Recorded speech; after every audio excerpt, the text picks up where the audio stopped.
Hola amigos de Semillas, muy buenos días y ya estamos en un jueves más, jueves 6 de febrero, 8 en punto de la mañana y ya estamos aquí empezando el segundo mes del 2025 y estamos en la serie Discerniendo el Problema del Hombre. No sé si tú ya tuviste oportunidad de imprimir tu manual e ir junto con nosotros llevándolo en un formato a lo mejor de discipulado.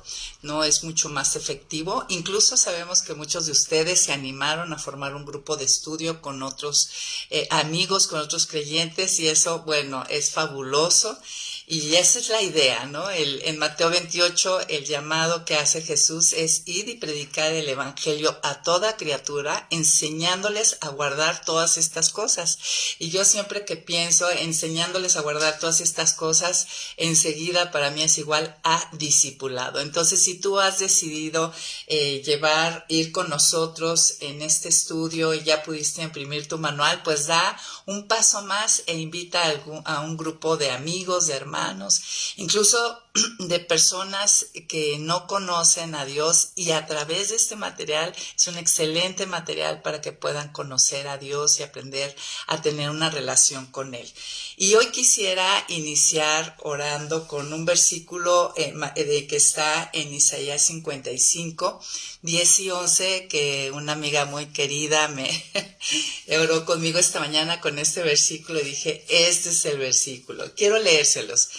Dice, así como la lluvia y la nieve caen de los cielos y no vuelven allá, sino que riegan la tierra y hacen germinar y producir, con lo que dan semilla para el que siembra y pan para el que come, así también mi palabra, cuando sale de mi boca, no vuelve a mí vacía, sino que hace todo lo que yo quiero y tiene éxito en todo aquello para la cual lo envié. Y es algo que hemos visto exactamente, que todos nosotros, los reconciliados con Cristo, los hijos de Dios, lo hemos experimentado. Su palabra no regresa vacía, y en las dos lecciones anteriores vimos cómo la palabra de Dios nunca regresó vacía. Él hablaba e iba creando.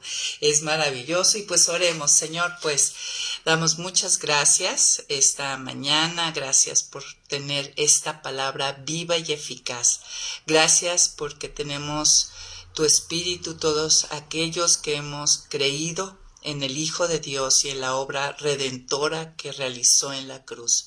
Gracias, Señor, porque esto no nos lo reveló carne ni sangre, sino tu Padre, Señor. Tú mismo nos lo revelaste, Señor, y tú nos has llamado y nos has adoptado. Gracias porque tu palabra actúa, y gracias por todo lo que revela acerca de quién eres tú, quiénes somos nosotros y cuál es el objetivo, el propósito de tu creación, de todo lo que has creado, Señor. Yo te pido, Padre, que bendigas la lectura que tendremos y la meditación que haremos de tu palabra esta mañana, y que efectivamente no regrese vacía. Dispón nuestro corazón, hazlo buena tierra, Señor, fértil. Abre nuestros oídos a tu palabra, Señor. En el nombre de Jesús. Amén. Pues muy bien, gracias amigas por estar aquí muy temprano con nosotras. Verónica, Edith, gracias a todas que se conectan. Nos encanta estar aquí cada jueves. Y bueno, en las dos lecciones anteriores estuvimos leyendo, observando y meditando el capítulo 1 y 2 de Génesis. Y bueno, ¿qué observamos? Capítulo 1.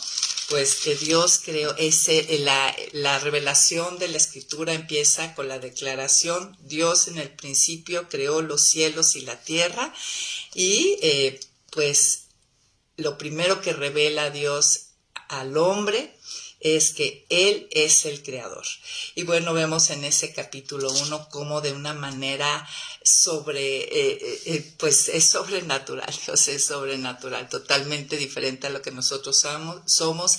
Él crea, diseña, establece los cielos, la tierra, el universo, lo hace de una manera a través de su palabra. Vemos que está involucrada la Trinidad en la creación y hace todo hermoso, abundante, con gran despliegue de creatividad, de equilibrio, de sabiduría. Y bueno, nos podemos maravillar, de hecho los cielos cuentan la gloria de Dios, reflejan el firmamento, la obra de sus manos, dice el Salmo 19, y nosotros a través de la creación podemos ver y conocer mucho acerca de este Dios creador. La creación habla acerca de él. Ya para el capítulo 2 vemos cómo hay una intención de toda la Trinidad, hagamos al hombre a nuestra imagen y semejanza. Vemos que rompe el patrón de creación y crea al hombre de una manera diferente, a imagen y semejanza de él, de todo lo demás creado, del mundo vivo, del mundo vegetal y animal, y crea, él ya lo crea toma del polvo de la tierra y lo forma él mismo, y luego vuelve a romper el patrón de la creación, y ahora del hombre ya hecho toma un costado y forma a la mujer, diciendo que no es bueno que el hombre esté solo. Todo esto lo vimos en la lección pasada. Vemos cómo él establece, sobre todo a mí, no sé a ti, queridos amigos, que si les llegó a maravillar el equilibrio y la manera tan perfecta en que Dios estableció todo en el principio, ¿no? O sea, pone al hombre a imagen y la mujer a imagen y semejanza, y los pone, les da la tarea de dominar, de señorear sobre todo lo creado, les da la misma dignidad, pero les da, digamos, cualidades o características complementarias, pero a los dos les asigna, ¿no? Les asigna, vemos en el 1:26, dice, hagamos al hombre a nuestra imagen y semejanza, que dominen toda la tierra sobre los peces. Si seguimos en el 27, vuelve a reafirmar, Dios creó al hombre a su imagen y semejanza, lo creó a imagen de Dios, hombre y mujer los creó, ¿no? Y ahí entendimos el lugar que le da tanto al hombre como a la mujer, y dice que los bendijo, les dio la tarea de reproducirse, de llenar la tierra, y les dice, domínenla, sean señores de los peces del mar, de los aves, de los cielos, una asignación para los dos.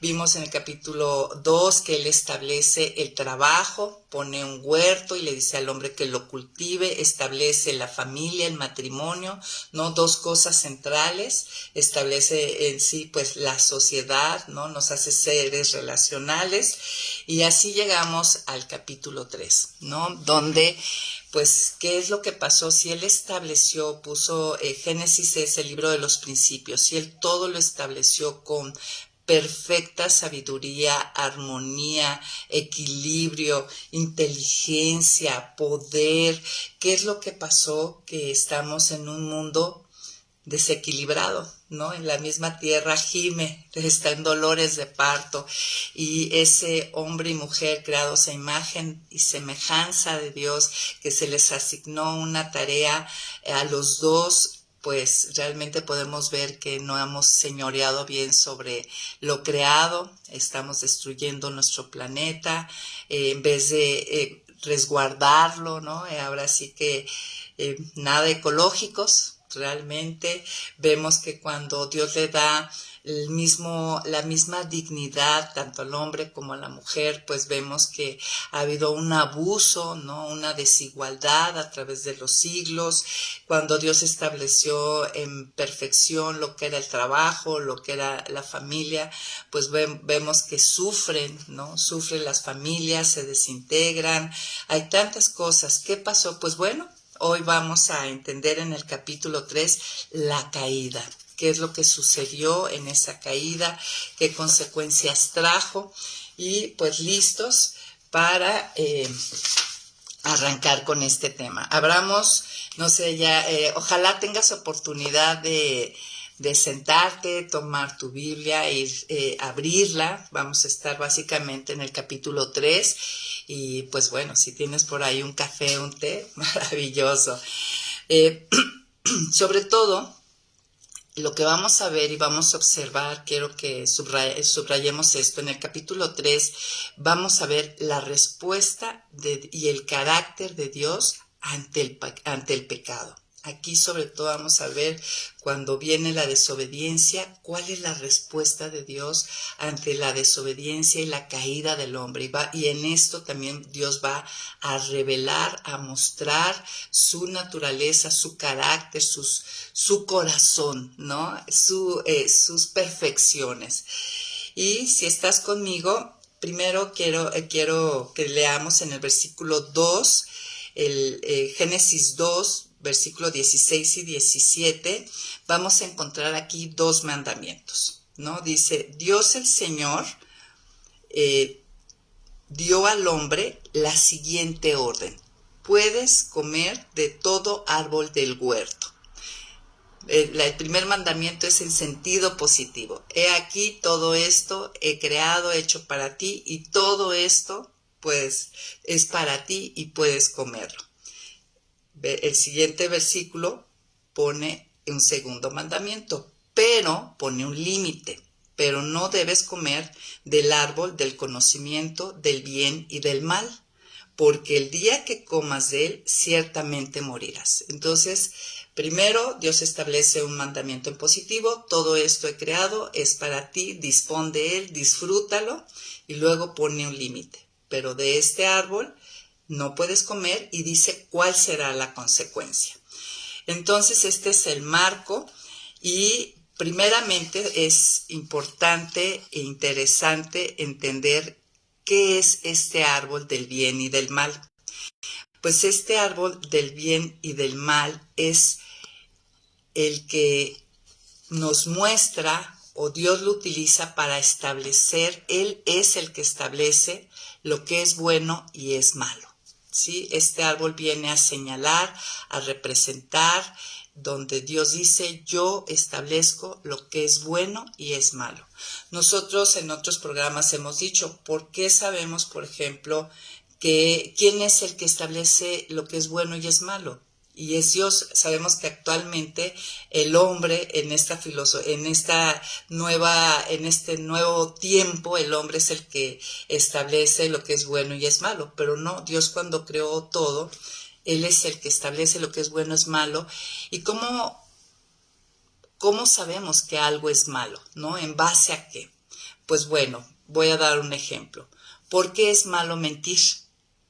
Porque Dios es verdad, ¿no? El mismo Dios en lo que Él establece lo que es bueno. ¿Por qué es mala la infidelidad? Porque Dios es fiel.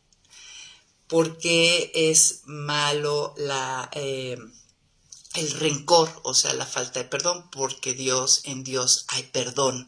Entonces, todo lo que Él es y todo lo que Él hace establece lo que es bueno. Y este árbol del bien y del mal le pone un límite y le prohíbe al hombre comer de él, porque está estableciendo un límite donde él marca, yo soy el que dice lo que está bien y lo que está mal. Entonces el árbol era un freno para que recordaran ellos que no eran Dios. Fueron hechos a imagen y semejanza de Dios, pero no eran Dios. Y decíamos la lección pasada que la nueva era le está diciendo al hombre que ellos son dioses. Y ese exactamente el deseo de ser dioses, el ponernos en lugar de Dios, querernos poner en el lugar de Dios, es lo que llevó a la caída. Ahora, este árbol señalaba, entonces, como les decía, un freno para recordaran que ellos no eran Dios, y que Dios tenía un reclamo legítimo de su gobierno y de obediencia de parte de ellos, ¿no? Y que ellos iban a ser responsables delante de Dios. Este árbol está marcando todo esto. Si yo soy el creador, si yo estoy haciendo todas las cosas y además estoy haciéndolas para tu bien y te estoy proveyendo todo lo que necesitas, de hecho a mi imagen y semejanza, pero recuerda, yo siempre estoy por encima de ti. Miren, Dios hizo al hombre volutivo, a diferencia de todo lo demás creado. Todo lo demás que podemos ver, tanto en este planeta como en el universo, no tiene voluntad. Dios les estableció lo que serían, lo que harían, sus tiempos, sus fases, o sea, todo, nada tiene voluntad propia. todo Dios les programó a lo que serían y harían, ¿sí? Y al hombre sí le da, lo hace evolutivo en esta parte de imagen y semejanza. ¿Cómo se podría manifestar esta voluntad si no tuviera una opción para decidir? Y este árbol es exactamente el punto de opción donde el hombre puede ejercitar esa voluntad que Dios le ha dado. Si no te doy opción, pues realmente no eres libre y no tienes voluntad. Lo lógico, ¿no? La respuesta lógica que se esperaba es que el hombre, al conocer a Dios, porque dice que él se paseaba en el huerto con ellos, al experimentar el hombre la bondad de Dios, al ver su sabiduría, pues era que reconociera voluntariamente el derecho de gobierno que Dios tenía sobre él, ¿no? Y se acogiese a él. Imagínate que el sistema solar de repente, o la Tierra, decidiera girar diferente en sentido contrario, ¿no? Dios estableció su gobierno y lo puso en todo lo creado, digamos, de una manera intrínseca. Y vemos que todo funciona perfecto. Las estaciones, los alimentos, los animales, todo funciona. Hay un ecosistema que funciona a la perfección. No lo creado, todo lo demás creado, no pone en duda, ¿no? Digamos, no tiene esa capacidad, pero digamos, no está en duda el buen gobierno de Dios. Pero aquí la idea era que el hombre reconociera esta bondad, esta sabiduría, esta inteligencia, y que él voluntariamente reconociera su derecho a gobernar, es decir, a establecer esto es bueno, esto es malo, a poner límites, ¿no? Así como a todo lo demás creado le puso límites al mar, ¿no? Entonces ya lo que pasa es que el hombre, vamos a ver, exactamente aquí es donde falla, en reconocer su derecho a gobernar, ¿no? Y querer tomar su lugar. También vemos en este versículo que Dios establece, Dios no oculta la consecuencia. Dice, el día que comas de este árbol, ciertamente morirás. Dios no está jugando a las adivinanzas, ni quiere tomar al hombre por sorpresa, ¿no? No es un Dios. A veces nosotros, nuestros hijos hacen algo mal, no les advertimos antes y llegamos y castigo, consecuencia, ¿no? Reprensión, y el chamaco ni siquiera sabía que ahí había un límite. Nosotros gestionamos mal nuestra paternidad, pero nuestro Dios no es así. Él les dice claramente, si transgredes este límite, esto va a pasar. Hay una advertencia en su amor. Él dice, habla la verdad, no está engañando, no está ocultando. Él está estableciendo todo. Él está poniendo las leyes tanto físicas como morales como espirituales, ¿no? Y sabemos que cuando dice ciertamente morirás, si vamos al vocablo original, se refiere al morir, morirás, ¿no? Al morir espiritualmente, lo que iba a pasar, iba a haber una muerte espiritual. Sabemos que Dios le dio una vida espiritual, le dio aliento de vida, y con esto su imagen y semejanza hay una conexión, una comunicación espiritual con su creador. Entonces, al morir espiritualmente, morirían físicamente, y al morir espiritualmente empezaría lo que conocemos como la corrupción radical, que veremos más adelante. Entonces, este es el preámbulo, este es el mandamiento, esta es la advertencia, y llegamos ahora sí, Génesis 3, versículo 1, y empezamos con el versículo 1. Dice, la serpiente era el animal más astuto de todos los que Dios el Señor había creado. Así que le dijo a la mujer, y quiero empezar, lo que vemos aquí en Génesis 3 del 1 a 6 es el relato bíblico sobre la tentación. Aquí vamos a ver primeramente la tentación. Entonces se refiere a la serpiente. Y la pregunta sería, ¿quién obraba a través de la serpiente? Y vamos a ver qué dice la Biblia acerca de quién es la serpiente. Y en Apocalipsis 12, vamos al versículo 9, en Apocalipsis 12, 9, miren lo que dice, ¿quién es esta serpiente? Dice, así fue expulsado el gran dragón, que es la serpiente antigua, que se llamaba Diablo y Satanás, y que engaña a todo el mundo, y sus ángeles fueron arrojados a la tierra. Esta es la serpiente antigua. En Apocalipsis 20:2, miren lo que dice acerca de la serpiente. Dice, apresó al dragón, que es la serpiente antigua, y que es también el diablo y Satanás, y lo atacó durante 1000 años. Entonces, ¿quién estaba obrando a través de la serpiente? El diablo y Satanás. ¿Qué otros nombres, recordemos, qué otros nombres se le asigna a Satanás o el diablo en la Escritura? Y estos nombres hacen referencia a su carácter. ¿Quién es él? Sabemos que la Escritura dice acerca de él que es el padre de mentira, que es el acusador, que es el engañador, que es el que viene a matar, robar y destruir, que es un león rugiente buscando a quien devorar. Todo esto son algunos de los adjetivos o títulos que también tienen que ver con este diablo y Satanás. Entonces, dice aquí en Génesis 1 dice que esta serpiente era el animal más astuto, ¿sí? Y sería, yo creo que importante entender qué quiere decir astuto. Y astuto, la palabra astuto tiene dos, por un lado tiene un significado en positivo y otro en negativo.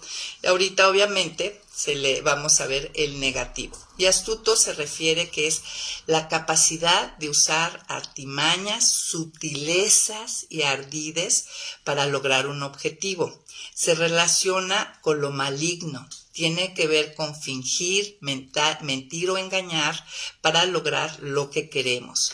¿Y qué quiere? ¿Qué quiere este diablo y Satanás? La Escritura dice que quiere matar, robar y destruir. Y la Escritura y el tiempo ha demostrado que así ha sido. Eso es lo que él quiere, ¿no? Entonces, y vemos que es astuto. Si nosotros recordamos a Jesús en las tentaciones en el desierto, él llega y la primera tentación, él dice, vean la astucia. Y es importante observar esto porque esta es la astucia que él utiliza para tentarnos a nosotros también. Yo quiero que vamos a estar analizando esta tentación que llevó a la caída, y creo que es muy importante que podamos también ir haciendo una aplicación en lo personal, porque también nosotros somos tentados, y aquí vamos a ver como que la anatomía de la tentación. Pero fíjense, la astucia que él utiliza. Jesús en el desierto, en la primera tentación, el diablo y Satanás, Satanás le dice, si eres el Hijo de Dios, convierte estas piedras en pan. Pero antes de que Jesús llegara al desierto, en el bautizo, el mismo Dios Padre, una voz desde el cielo dijo, este es mi Hijo amado en quien tengo complacencia. Hay una declaración, y si observamos en la tentación, este diablo no le dice a Jesús, ya que eres, como eres el Hijo de Dios, convierte estas piedras en pan, sino que sutilmente sugiere y pone en duda, si eres el Hijo de Dios. Y quiero que tomes nota de esto, de parte de las sutilezas, las tentaciones y lo que llevó a la caída tiene que ver que pone en duda, ¿no? Pone en duda de una manera sutil lo que Dios dice. Entonces va a poner, y el punto es que en esta duda lleva al hombre a, puedes confiar en la palabra de Dios, puedes confiar en lo que Dios ha dicho, y sigue siendo exactamente el ataque a nuestra persona hoy en día, ¿no? Puedes confiar en lo que Dios dice. Dios dice que perdones hasta 70 veces 7. Sí, será así, ¿no? El Señor dice que no nos cansemos de hacer el bien, porque a su tiempo segaremos. ¿Será? Yo veo una causa perdida. ¿Puedes ver cómo es parte de esta tentación y cómo esta serpiente utiliza estas sutilezas? Entonces vamos a hacer una anatomía de la tentación. El versículo 1b dice así, entonces vemos que esta serpiente se acerca al hombre, a la mujer, y le dice, así que le dijo a la mujer, así que Dios les ha dicho a ustedes que no coman de ningún árbol del huerto? Y aquí lo que estamos viendo es que está sugiriendo, ¿no? Está trastocando lo que Dios dijo y sugiriendo que Dios es un Dios restrictivo, ¿no? Es un Dios que te limita, que te quiere quitar todo. Dice, de ningún árbol del huerto. Y es verdad, o sea, muchas personas sienten, aún los hijos de Dios, que parece que tenemos un Dios restrictivo. Nos olvidamos de esa parte de todo esto que cree que puedes comer y es para ti, pero el enemigo viene a susurrar esto. Un Dios restrictivo, ¿no? Y veamos lo sutil de la sugerencia, ¿no? Si Dios pone un límite, si ejerce soberanía sobre ti, si Dios dice que qué puedes o qué no puedes hacer, entonces bien podría quitarte toda tu libertad, ¿no? No es verdad que te hizo un ser libre, que puedes ejercer tu voluntad. Entonces, Satanás es astuto, pero finalmente Eva, o sea, y ya hablando genéricamente, el hombre, somos los que decidimos ante las tentaciones y Dios nos hace responsables. En el versículo 2 y 3 vamos a ver qué es lo que sucede en esta anatomía de la tentación. La mujer respondió a la serpiente: podemos comer del fruto de todos de los árboles del huerto. O sea, es la primera defensa de la palabra de Dios y nosotros muchas veces estamos así, ok, viene una sugerencia y decimos, no, pero Dios dice esto, ¿no? Pero Dios nos dijo, no coman del fruto del árbol que está en medio del huerto, ni lo toquen, de lo contrario morirán. Y aquí lo que observamos es que la mujer, ok, empieza bien, defiende la palabra de Dios, dice, no, Dios dijo esto, pero añade. La orden era únicamente Génesis 2:17, no debes comer del árbol del conocimiento del bien y del mal. Eso era. Pero ya la mujer aquí agregó, no comen ni toquen, ¿no? Ya le está añadiendo. Y aquí es un problema. Y aquí vemos como los primeros tintes legalistas. El legalismo tiene que ver con añadirle a la escritura, a lo que dice Dios, y hemos visto que exactamente este es el gran problema, ¿no? Nosotros no tenemos que añadirle ni que quitarle. Otra cara del legalismo, por un lado, es añadirle a la escritura o creer que yo tengo que hacer cosas para ganarme el amor y el favor de Dios. Y aquí hemos repetido cantidad de veces en Semillas que no puedo hacer nada para que Dios me ame más, ni dejar de hacer algo para que Dios me ame menos. Él siempre me ama de manera completa y perfecta, nada más que la manifestación, su amor se va manifestando de maneras diferentes. Pero aquí vemos dentro de la tentación algo que mueve a la carne, digamos más, es las añadiduras, ¿no? Entonces tenemos que tener mucho cuidado con no añadir, sino conocer la palabra y no ir más allá de lo que dice. Versículo 4 dice, entonces la serpiente le dijo a la mujer, no morirán. Entonces aquí vemos lo primero que está pasando es que la serpiente, a Satanás ataca la palabra de Dios, ¿no? La contradice. Está diciendo, Dios es mentiroso. Eso que dice no es verdad, ¿no? Fíjate. Entonces la serpiente le dijo a la mujer, no morirán. Entonces, y el que establece la mentira es él, pero está señalando como a Dios mentiroso. Pero finalmente, ¿quién es el mentiroso? El padre de mentira es Satanás, no Dios. Dios es la verdad. Entonces, observamos esto ahí. Y está diciendo, al decir no morirás, en pocas palabras está sugiriendo este enemigo de Dios, puedes desobedecer y no habrá consecuencias. Y ahí está el problema, pensar que lo que Dios dice no lo va a cumplir. La tentación, entonces, vemos que va en torno a la fiabilidad de la palabra de Dios. Y miren, actualmente no hay mayor controversia que exactamente la fiabilidad hacia la palabra de Dios. ¿Será así? Para empezar, ¿será palabra de Dios?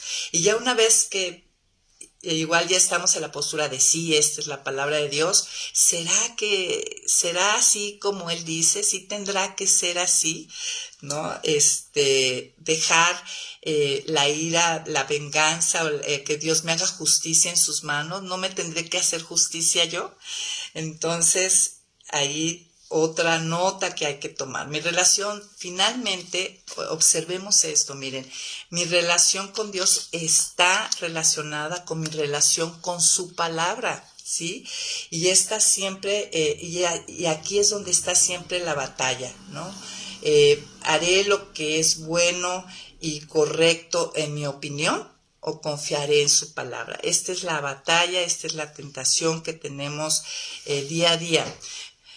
Miren, la mayor demostración de piedad es creer en la palabra de Dios. La mayor demostración de piedad y amor a Dios es confiar y creer en la palabra de Dios. No solamente es creer en Dios, sino creer también en su palabra, porque es mismo Dios, ¿no? Si no creo en su carácter. La incredulidad y la obediencia están íntimamente relacionadas. Yo no obedezco lo que no creo, lo que sí creo, 100%, lo hago, ¿no? Están relacionados obediencia y creencia. Y aquí el punto sería, voy a cometer el mismo error que sucedió en Edén, en este tiempo para mí, trayéndole este tiempo. Seguiré la línea de los jueces, ¿no? Donde hacían lo que mejor les parecía, o voy a confiar y voy a dejar de dudar de la fiabilidad de la palabra. Finalmente entra el versículo 5 y vemos en el versículo 5 una invitación. Lo que vamos a leer aquí es una invitación a tomar el lugar de Dios, ¿sí? Definiendo yo mismo qué es bueno, qué es malo. Vean lo que viene, versículo 5. Dios bien sabe que el día que ustedes coman de él, se les abrirán los ojos y serán como Dios, conocedores del bien y del mal. Entonces, esta es una invitación abierta que la astuta serpiente hace a la mujer de toma el lugar de Dios. Es un toque a la autonomía, a la autosoberanía. Tú decides lo que es bueno y lo que es malo, ¿no? Estás hecha imagen y semejanza de Dios, tú puedes, ¿no? Tú puedes ser Dios, puedes tomar ese lugar, no tienes por qué estar bajo su gobierno, ¿no? Puedes autogobernarte. Y es lo que sigue sucediendo con nosotros, ¿no? Tú puedes decidir. Es querer borrar la diferencia entre la criatura y el creador.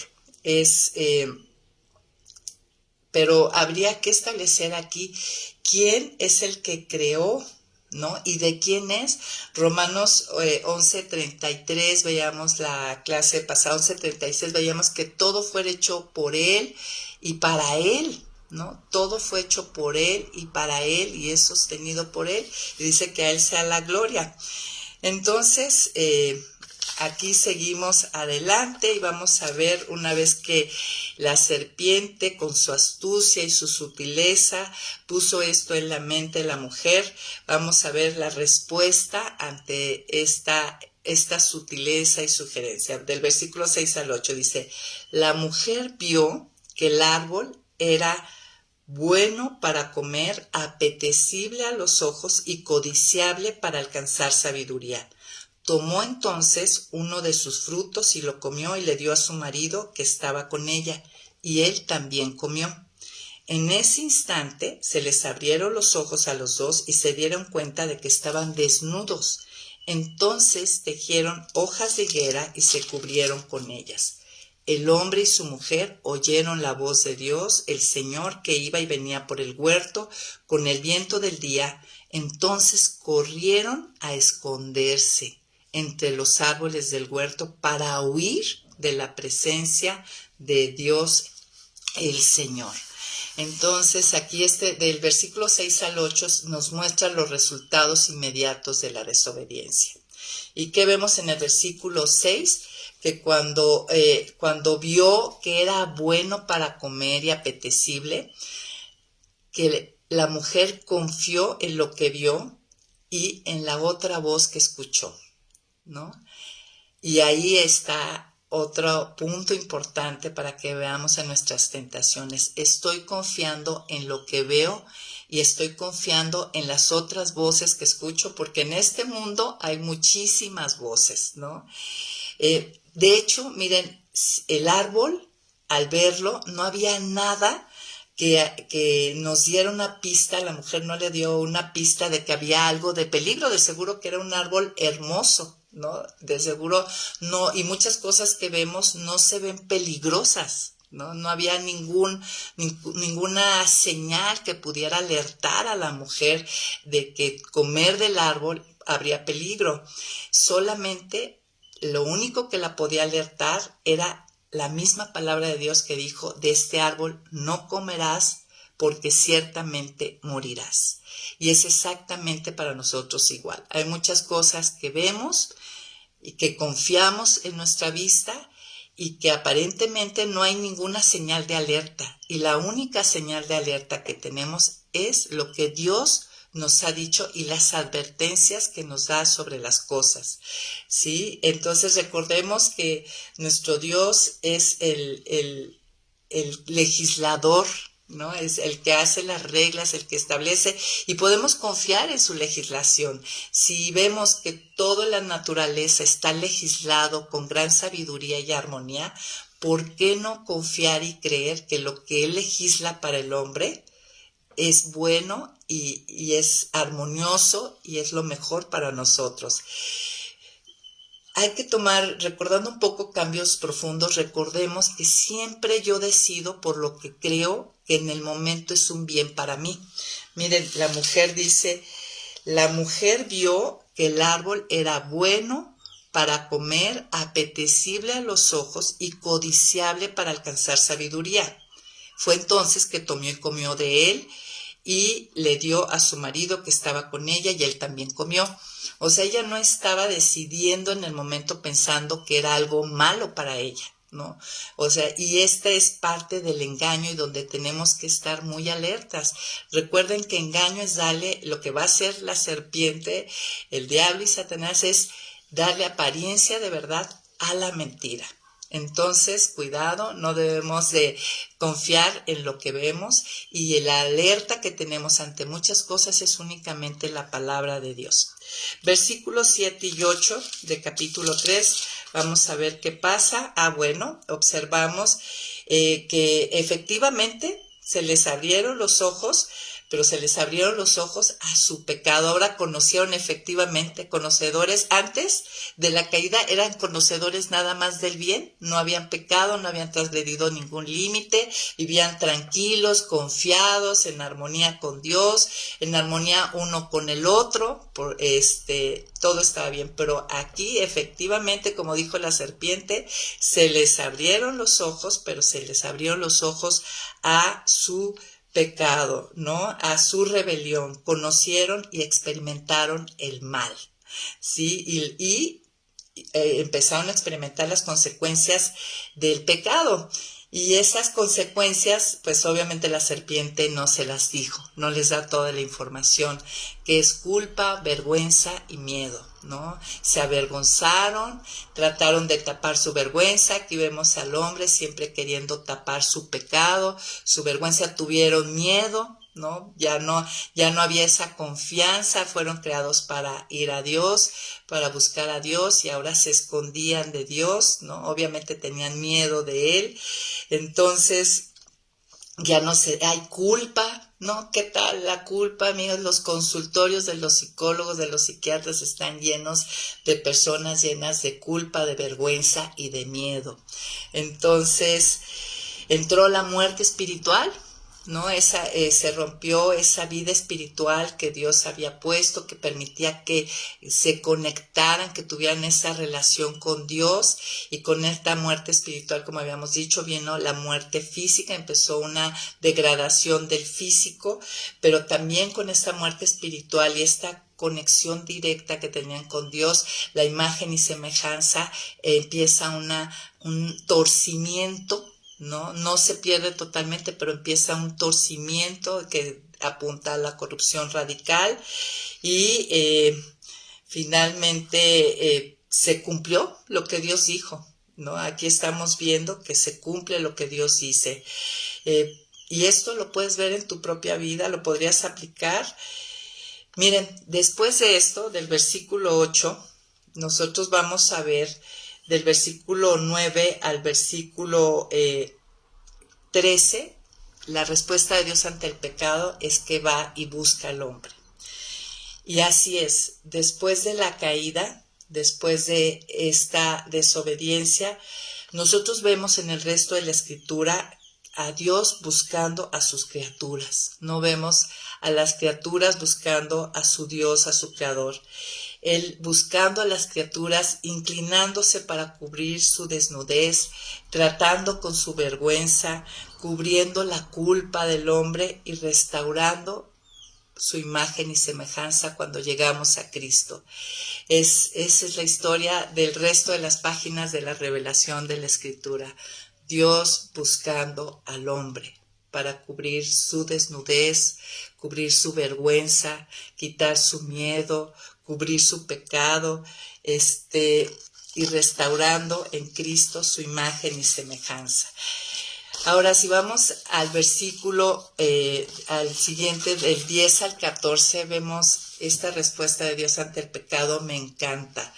Dice, pero Dios el Señor llamó al hombre y le dijo, ¿dónde andas? Y él respondí, oí tu voz en el huerto y tuve miedo, pues estoy desnudo, por eso me escondí. Dios le dijo, ¿y quién te dijo que estabas desnudo? ¿Acaso has comido del árbol del que yo te he ordenado que no comieras? Y el hombre respondió, la mujer que me diste por compañera fue quien me dio del árbol y yo comí. Entonces Dios el Señor le dijo a la mujer, ¿qué es lo que has hecho? Y la mujer dijo, la serpiente me engañó y yo comí. Entonces vemos, pues muchas veces hemos analizado esta parte de la Escritura y vemos cómo Dios es el que hace preguntas y le ayuda.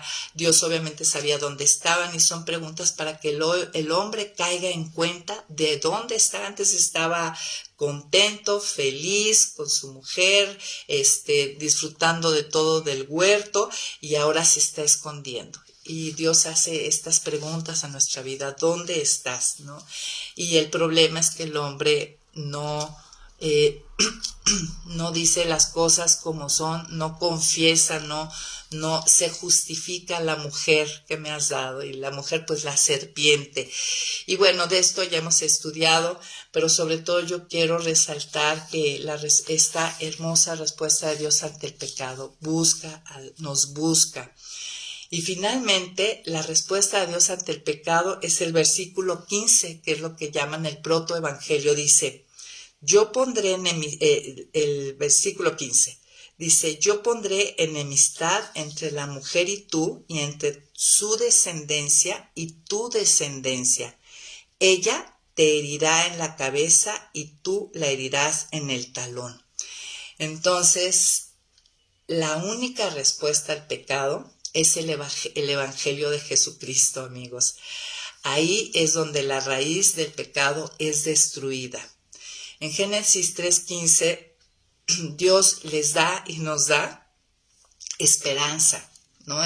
Podemos ver el amor de Dios, su bondad, su compasión. O sea, era para que estuviera enojadísimo, ¿no? Con gran ira. O sea, ¿por qué si les di todo, les dispuse todo, les proveí de todo, les di la distinción de ser hechos a imagen y semejanza para poder tener conciencia de quién soy, de conocerme, de disfrutarme?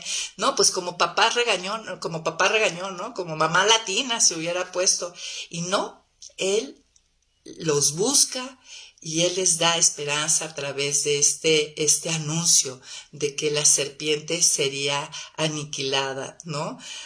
Y aparte, este versículo nos muestra que la verdadera batalla es entre Satanás y la simiente de la mujer. Es decir, cuando habla de la simiente de mujer se refiere a Jesucristo. Nosotros muchos estamos pensando que la batalla es con mi esposo, con mis semejantes, con mis hijos. ¿no? Pero no, la batalla realmente es entre Satanás, esta batalla es entre él y Jesús, entre Jesucristo, y que el triunfante, el ganador, va a ser Jesucristo. La próxima lección vamos a hablar más profundamente de esto, pero cuando habla de las descendencias, efectivamente va a haber dos descendencias, y la descendencia de la mujer está apuntando a Jesucristo, y la otra descendencia, vamos a ver lo que dice, Adán tuvo a Caín y Abel. Y si vamos a Primera de Juan 3, versículo 11, vamos a ver qué dice, versículo 12, vamos a ver qué dice de esta descendencia de Caín. Dice, no como Caín, que era del maligno, y mató a su hermano. ¿Y por qué lo mató? Porque sus obras eran malas y las de su hermano eran justas.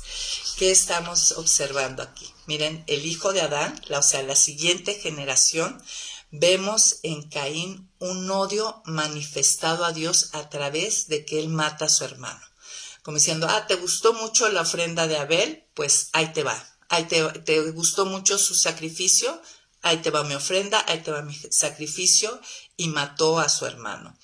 Entonces, este es un odio realmente no hacia su hermano. Mata a su hermano, pero es un odio hacia Dios. Por eso va y mata a su hermano, ¿sí? Y de ahí vemos esta descendencia, vemos toda la historia de la humanidad, toda la historia de la Biblia, la descendencia en oposición y odio a Dios. De hecho, si vamos a Génesis 6, ya en Génesis 6 dice que en el versículo 1 dice, cuando los hombres comenzaron a multiplicarse por toda la faz de la tierra y les nacieron hijos. En el versículo 5 dice, el Señor vio que era mucha la maldad de los hombres en la tierra, y que todos los planes y pensamientos de su corazón eran siempre los de hacer solo el mal. Y que trae Dios un juicio, el diluvio, pero toma a Noé y a su familia y los rescata. ¿Y qué pasa? ¿Cómo sigue esta descendencia que está en oposición y odio a Dios? Bajó del barco y Noé se emborrachó, y el hijo deshonró a su padre viendo su desnudez, y entonces es cuando viene un pacto, el pacto de noéico, que le llaman el pacto, diríamos, de preservación, porque vio que definitivamente, Dios ve y sabe que el hombre está caído. Esta descendencia, nosotros vimos, viéndonos como Dios nos ve, que hay dos identidades, en Adán y en Cristo. Todos los que están en Adán, que son los muertos espirituales, finalmente son la descendencia del enemigo, ¿no? Dice que su padre es el diablo, ¿no? Que el príncipe de este mundo es Satanás. Y a través de la historia y de toda la Biblia vemos a este Dios buscando al hombre, y este hombre siempre en rebelión y oposición y odio a Dios. Entonces, bueno, esto refiriéndonos a estas dos descendencias, pero que al final, cuando llega Jesucristo y nosotros estamos en esta parte de la gloria, es aplastada la cabeza de la serpiente es hollada, y con esto la victoria sobre el pecado y sobre la muerte, ¿no? Y se muestra a través de la resurrección de Cristo que la muerte fue absorbida, ¿no? Y que hay para el hombre la esperanza de vida después de la muerte, pero una vida con Dios. En Génesis, la próxima semana estaremos hablando un poquito más profundo de esto, pero ya para ir hacia adelante y poder terminar, vamos a Génesis 3, del 16 al 20, lo que vamos a observar son las maldiciones. ¿Sí? Dios pone consecuencias, que finalmente estas consecuencias nos tienen que, y vivimos esas consecuencias, ¿no? Día a día. Ahorita vamos a ver cuáles son las consecuencias que pone para la mujer, para el hombre y para la tierra. Pero estas maldiciones, estas consecuencias nos recuerdan, o deben recordarnos, que hemos caído. Y finalmente estas consecuencias, estas maldiciones, es un regresen a mí de parte de Dios, una sana presión, ¿no? Ningún mal puede venir de Dios. Y ahorita vamos a observar que aún las consecuencias que Él pone es parte de su bondad, es una, voy a llamarla así, una sana presión, que nos haga voltear a ver a Dios y responder cuando Él nos busca. Claro, entendemos que Él es el que nos trae de muerte a vida, pero Él utiliza esto para que el hombre voltee a ver a Dios y vea su estado caído.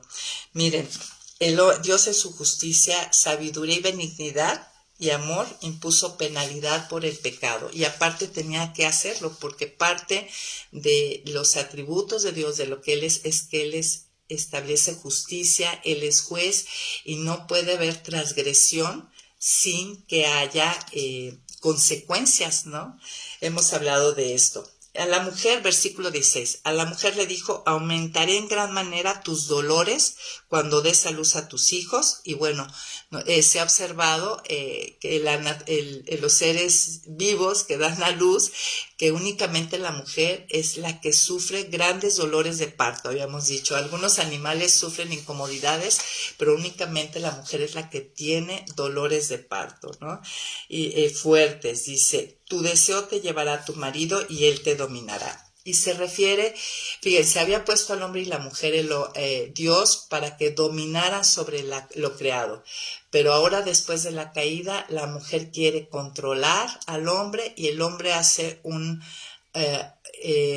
una autoridad abusiva, ¿no?, de control hacia la mujer. Y si observamos, de las cosas que más atribulan a una mujer es una mala situación familiar, ¿no? Y generalmente nosotros pueden ver cómo aún las consecuencias de la caída nos llevan a Dios. ¿Cuántas de nosotras hemos buscado y ya siendo hijas de Dios nos inclinamos ante Dios para ser dependientes de Él y experimentar su gracia, su poder obrando en nosotros exactamente por los problemas matrimoniales y los problemas de crianza? Dar estos hijos a luz, la crianza, por más hermosa que es, y vaya que lo es a los hijos, también es dolorosa y nos hace mucho buscar a Dios. Ven la bondad de Dios aún en las maldiciones, en las consecuencias de la caída. Y vamos a ver para el hombre qué hay. Al hombre le dijo, puesto que accediste a lo que dijo tu mujer, es decir, por no ejercer, a ti te di la orden, a ti te di el mandamiento y no tomaste tu lugar y protegiste a tu mujer y impediste quitaste de la serpiente y comiste del árbol que te ordené que no comieras, maldita será la tierra por tu causa, con dolor comerás de ellas todos los días de tu vida. Te producirá espinos y cardos y comerás hierbas del campo. O sea, el trabajo, el sustento no va a ser fácil que lo llevas. Dios pone dentro el que provee, el que es.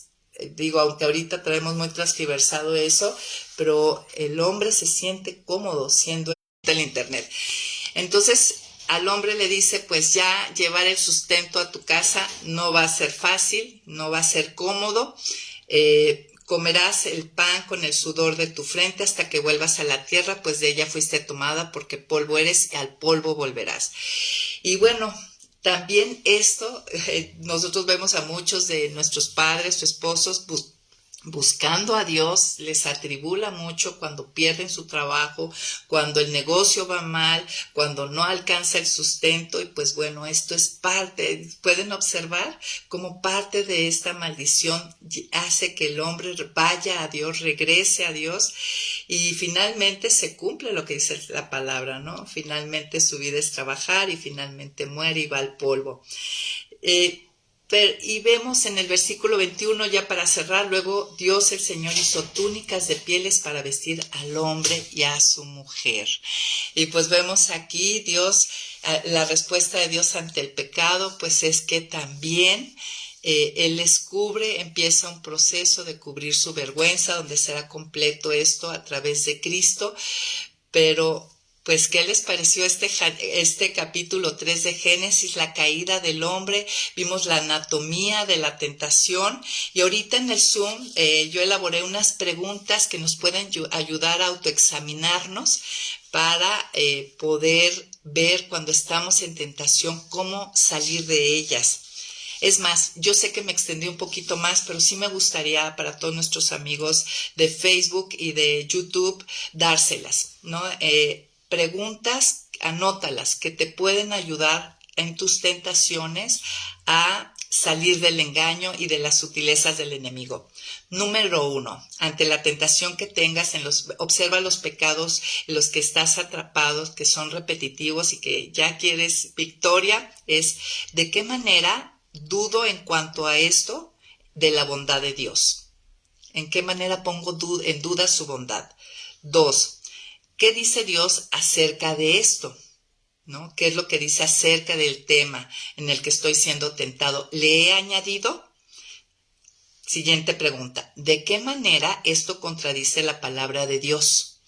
¿Cuál es la mentira y qué consecuencias lógicas o que establece Dios pienso que no sucederán? Siguiente pregunta. ¿Soy yo la que está estableciendo qué es bueno o qué es malo para mí? ¿No? ¿Estoy comiendo de este árbol? ¿Estoy tomando el lugar de Dios? Siguiente pregunta. ¿Qué bien creo me traerá esto? O sea, ¿qué engaño hay? ¿Qué bien creo que obtendré al hacer esto? Al acceder a esta tentación. Siguiente pregunta. ¿Qué resultado puedo prever que me traerá a mi vida? Siguiente pregunta. ¿Qué necesidad profunda, si yo caigo en la tentación, en este ofrecimiento, qué necesidad profunda está supliendo, está saciando? Y si esta necesidad profunda puede ser saciada por Dios. Y bueno, muchas gracias por estar hasta aquí, hasta el final, amigas. Y ahorita nos vemos en el Zoom. A todos nuestros amigos de Semillas, muchas gracias y nos vemos.